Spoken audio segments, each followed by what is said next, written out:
Real లైఫ్కు real లైఫ్కు నక్కకు నాగలోకానికి ఉన్నంత తేడా ఉంటుందన్న విషయం అందరికీ తెలిసిందే. సినిమాల్లో 10 మందిని ఒంటి చేత్తో కొట్టే హీరో నిజ జీవితంలో ఒక్కరిని కొట్టాలంటే ఫీజులు గాల్లో ఎగిరిపోతాయి. అయితే కొందరు మాత్రం అబ్బే రియల్కు పెద్దగా తేడా ఏముండదు, చల్తా అంటూ ముందుకెళ్తూ బొక్కబోర్లా పడిపోతున్నారు. ఇక విషయానికొస్తే జబర్దస్త్తో బుల్లితెరకు పరిచయమైన ఆది కొద్ది రోజుల తర్వాత హైపర్ ఆదిగా మారిపోయారు. జబర్దస్త్ అంటేనే ఆది, ఆది అంటేనే జబర్దస్త్, ఆది లేని జబర్దస్త్ అంధకారం అనేంతలా పేరు తెచ్చుకున్నాడు. ఇందుకు కారణం ఆయన పంచులకు, కామెడీకి అభిమానులు ఫిదా అయిపోవడమే. ఇక ఆది రియల్ లైఫ్ విషయానికి వస్తే జనసేన అంటే ఆయనకు ప్రాణం ఇచ్చేంత పిచ్చి. పార్టీలో పదవి ఒక్కటే తక్కువ, కానీ ఆంధ్రాలో ఎక్కడ ఏ ప్రాంతంలో సభలు జరిగినా రెక్కలు కట్టుకొని వాలిపోతుంటాడు. తనదైన శైలిలో స్పీచ్ ఇస్తూ జన సైనికుల్లో కొత్త ఉత్సాహం నింపుతుంటాడు.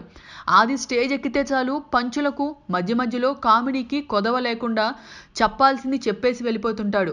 ఇప్పటికే ఇలా పలు సభల్లో ప్రసంగించిన ఆదిని ఒకానొక టైంలో పవన్ కూడా మెచ్చుకున్నారు. అయితే ఇటీవల ఆదికి వైసీపీ కార్యకర్తల రూపంలో చిక్కులొచ్చాయి. ఇటీవల చిత్తూరు జిల్లా పుంగనూరు నియోజకవర్గంలోని కందూరు గ్రామంలో జనసేన బహిరంగ సభ జరిగింది.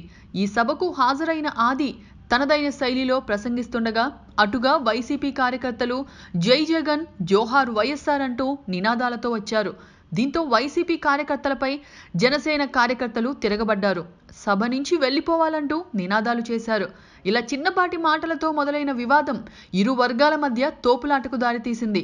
కార్యకర్తలు ఒకరిపై ఒకరు కుర్చీలు విసురుకున్నారు. పలువురికి గాయాలైనట్లు సమాచారం. పోలీసులు రంగంలోకి దిగాక వివాదం సద్దుమణిగింది. ఇది కాస్త సోషల్ మీడియా ఎక్కడంతో వైసీపీ వర్సెస్ జనసేనగా మారిపోయింది. ఒకరిపై ఒకరు దుమ్మెత్తి పోసుకునే రేంజ్కి వెళ్ళిపోయింది. జనసేన గుర్తు గాజు గ్లాసు అని, అది కింద పడితే పగిలిపోద్ది, అంతేకాని ఎదురు తిరిగితే మాత్రం దిమ్మ తిరిగిపోద్ది అంటూ వైసీపీ కార్యకర్తలను ఉద్దేశించి రెచ్చగొట్టేలా మాట్లాడాడు ఆది. దీంతో మరింత ఆగ్రహానికి లోనైన వైసీపీ కార్యకర్తలు ఈ క్రమంలో హైపర్ ఆది కారు అద్దాలను ధ్వంసం చేశారు. అంతటితో ఆగని ఆది జనసైన్యం దాడులకు భయపడదని, దెబ్బకి రాటుదేలుతుందని చెప్పుకొచ్చారు. దీంతో మరోసారి వైసీపీ కార్యకర్తలు నినాదాలతో హోరెత్తించారు. ఈ దాడి అనంతరం ఆది తన ప్రసంగాన్ని కొనసాగించాడు. యూత్కు తాను సలహా ఇవ్వాలనుకుంటున్నాను. ప్రతి ఇంటిలోనూ ప్రతి యువకుడు తెల్ల కాగితం తీసుకొని 3 కాలమ్స్ గీయండి. అందులో పవన్ కళ్యాణ్, చంద్రబాబు, వైఎస్ జగన్ పేర్లు రాయండి. వాళ్ళ ప్రతిభ, సామర్థ్యాలను దృష్టిలో పెట్టుకొని వాటి ఆధారంగా వచ్చే ఎన్నికల్లో ఓటు వేయండి సూచించాడు. కులపిచ్చితో కొందరు ఓట్లేస్తున్నారని, కానీ పవన్ లాంటి నిస్వార్థ నేతను ఎన్నుకుంటే మంచి భవిష్యత్తు ఉంటుందని అన్నాడు. పవన్కు డబ్బు, పదవి పిచ్చి లేదని, కేవలం ప్రజాసేవ చేసేందుకే రాజకీయాల్లోకి వచ్చారని చెప్పుకొచ్చాడు. స్వేచ్ఛ ప్రతి ఒక్కరికి ఉంటుంది, అందులో ఆది కూడా ఒకడు. ఆయన ఎక్కడైనా ఏ సభలో అయినా ప్రసంగించే హక్కు ఉంది. కానీ కొన్ని చోట్ల కొన్ని విషయాల్లో ఒక అడుగు వెనక్కి వేయాల్సి ఉంటుంది, వేయక తప్పదు కూడా.